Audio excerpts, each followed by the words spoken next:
coagulación sanguínea y fibrinólisis. La hemostasis garantiza que la irrigación se conserve en el sitio de la lesión de la pared vascular, así como la permeabilidad del lecho vascular y la fluidez de la sangre. La hemostasia primaria consiste en la creación de un tapón plaquetario, hemostático, que se forma en el sitio de la lesión de la pared vascular como resultado de la adhesión y agregación de las plaquetas y la vasoconstricción. La hemostasia secundaria es la activación de la coagulación que refuerza el tapón plaquetario mediante la creación de una red de fibrina. Los inhibidores endógenos de la coagulación impiden que se desarrolle el tapón plaquetario y se formen coágulos. El sistema fibrinolítico garantiza la disolución de la fibrina, mientras que los fagocitos eliminan el resto de elementos del tapón hemostático.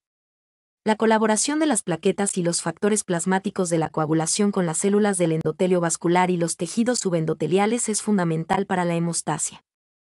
Estructura. Las plaquetas, trombocitos, se forman tras la fragmentación del citoplasma de los megacariocitos de la médula ósea. Son células carentes de núcleo y con forma de disco plano, Fig. D-A21, con un diámetro de 3 a 4 m y un volumen de 5 a 10 m3. Las personas sanas cuentan con unos 50, 000, 450000 plaquetas /L. Aproximadamente un 30% de las plaquetas se encuentran en el vaso. Su vida media es de 8 a 12 días, tras lo cual el sistema reticuloendotelial las elimina de la sangre. Una plaqueta posee una membrana celular de 3 capas con numerosos canalículos abiertos, por los que salen las sustancias que liberan los gránulos intraplaquetarios. La capa externa de la membrana es una cubierta, glicocálix, rica en glicoproteínas, GP, que actúan como receptores de los factores de activación e inhibición de la actividad plaquetaria.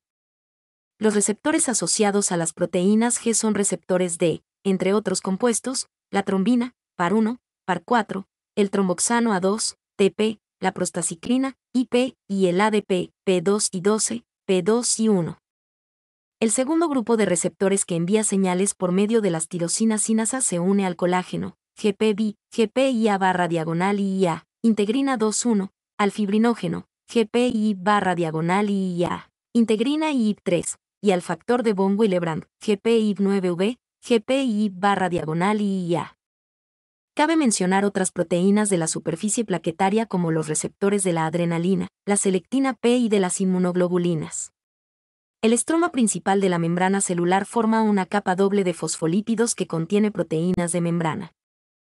El sistema submembranoso de microfibrillas, microtúbulos y microcanalículos conforma el citoesqueleto de las plaquetas, que determina la conservación de su forma discoidal y sus cambios tras la activación. Entre otros componentes del citoesqueleto se encuentran proteínas contráctiles como la actina, la miosina, la 1-tubulina polimerizada y la filamina A.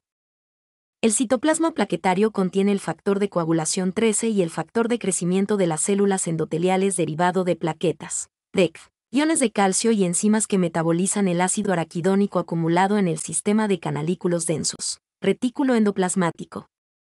El interior de las plaquetas, además de unas pocas mitocondrias, incluye 1. Gránulos, que contienen a. Proteínas de adhesión, fibrinógeno, fibronectina, factor de von Willebrand, WF, trombospondina, vitronectina y selectina P. B. Factores de crecimiento, factor de crecimiento derivado de plaquetas, PDGF, factor de crecimiento transformante, TGF, factor de crecimiento endotelial vascular, VEGF, y factor plaquetario 4, PF4. C. Factores de coagulación y fibrinólisis, fibrinógeno, WF, FV, quininógeno de alto peso molecular, HMWK, inhibidor C1, FXI, proteína S, inhibidor del activador del plasminógeno tipo 1, PAI1, 2-antiplasmina e inhibidor de la vía del factor tisular, Tissue Factor Pathway Inhibitor TFPI. 2. Gránulos densos, que contienen ADP, ATP, serotonina, iones de calcio y polifosfatos. 3. Lisosomas que contienen hidrolasas ácidas. 4. Peroxisomas que contienen peroxidasa. El contenido de estos gránulos se libera en el proceso de activación plaquetaria. En la membrana y los gránulos plaquetarios nos encontramos con numerosas metaloproteinasas que liberan los receptores de adhesión de la membrana plaquetaria. Véase más adelante. A continuación, reducen su densidad en la superficie plaquetaria para impedir una activación excesiva. Las plaquetas cumplen dos funciones fundamentales en la hemostasis. 1. Forman el tapón hemostático en el sitio de la lesión del endotelio vascular. 2. Participan en las reacciones de coagulación sanguínea. En las siguientes fases de creación y crecimiento del tapón plaquetario, las plaquetas se adhieren a los componentes del tejido conjuntivo subendotelial, se activan, se agregan, se estabilizan gracias a las fibras de fibrina y se retraen. La participación de las plaquetas en la hemostasis primaria incluye los siguientes fenómenos.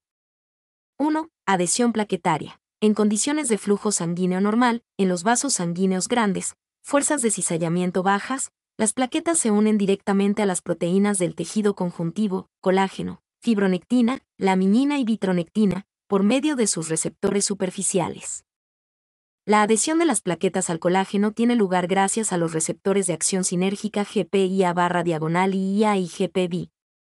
En los vasos pequeños que presenten fuerzas de cizallamiento altas, la unión requiere VWF plasmático, que tras adherirse a la pared vascular experimenta cambios conformacionales que le permiten unirse al receptor GPI9V en la superficie plaquetaria. Asimismo, la interacción de la GPI con la selectina endotelial P, CD62, es fundamental, puesto que es responsable del rodamiento plaquetario sobre la superficie endotelial. 2. Activación plaquetaria, FIG. DA2-2 tiene lugar como resultado de la adhesión a la matriz extracelular y la actividad de agonistas como la trombina, el agonista plaquetario fisiológico más potente, el tromboxano A2, TXA2, el ADP. El factor activador de plaquetas PAF, fosfolípido liberado de los leucocitos estimulados y las células endoteliales, la serotonina y la catepsina G. La adrenalina no cumple una función directa de agonista, pero intensifica la activación plaquetaria y la secreción iniciadas por otros agonistas. Estas sustancias se unen a los receptores propios de la membrana plaquetaria y originan la respuesta fisiológica de la plaqueta. La interacción de los agonistas con los receptores plaquetarios desencadena la activación de la fosfolipasa C y la hidrólisis del fosfatidilinositol 4,5, bifosfato presente en la membrana plaquetaria para dar lugar a inositol trifosfato y diacilglicerol. El inositol trifosfato se une al receptor del sistema de canalículos densos para liberar iones de calcio intracelulares y activar el complejo de integrinas GPI/diagonal IIA, IP3, lo cual tiene lugar por medio de la GT-pasa plaquetaria RAP1B. La activación de la GPI/diagonal IIA y su unión al fibrinógeno y el VWF estabilizan la adhesión plaquetaria y contribuyen a que la señal se envíe al interior de las plaquetas. El diacilglicerol intensifica la activación de las proteínas sinasa C. El resultado de esta reacción es la activación plaquetaria. Su forma se modifica, se liberan las sustancias intraplaquetarias y tiene lugar la agregación. La activación de las plaquetas se manifiesta morfológicamente por un cambio en su forma que de discoidal pasa a ser irregular, con numerosas protuberancias, pseudópodos. La fosforilación simultánea de las proteínas intraplaquetarias, la transferencia de iones de calcio desde los canalículos densos al citoplasma, la reducción de la concentración del AMPC y la liberación de las sustancias incluidas en los gránulos favorecen que continúe la activación plaquetaria, en la cual tienen un papel fundamental las rutas metabólicas iniciadas por la hidrólisis de los fosfolípidos de membrana. En la primera de ellas, bajo la influencia del ADP, la trombina en concentración baja y la serotonina, tiene lugar una serie de reacciones que desembocan en la fosforilación de la miosina y la activación de la fosfolipasa A2, PLA2, que a su vez inicia la segunda ruta metabólica, la cascada del ácido araquidónico. La PLA2 libera este ácido desde los fosfolípidos de membrana. A continuación, se transforma en endoperóxidos cíclicos de prostaglandina PGG2 y PGH2. Esta transformación está mediada por la ciclooxigenasa, PGH sintetasa, una enzima inhibida por el ácido acetilsalicílico y por otros antiinflamatorios no esteroideos. Las plaquetas contienen ciclooxigenasa 1 constitucional, COX-1. A partir de los peróxidos cíclicos de prostaglandina, en las plaquetas se produce tromboxano A2, TXA2, mientras que en el endotelio vascular se produce principalmente prostaciclina, PGI2. Ambos compuestos son inestables y se transforman rápidamente en metabolitos inactivos. El TXA2, la PGG2 y la PGH2 provocan la agregación plaquetaria y la contracción de los vasos sanguíneos. Por su parte, La PGI-2 inhibe la agregación plaquetaria y expande los vasos. Mi nombre es Demim. Soy tu asistente personal. Mi sitio en internet es demim.es.tl.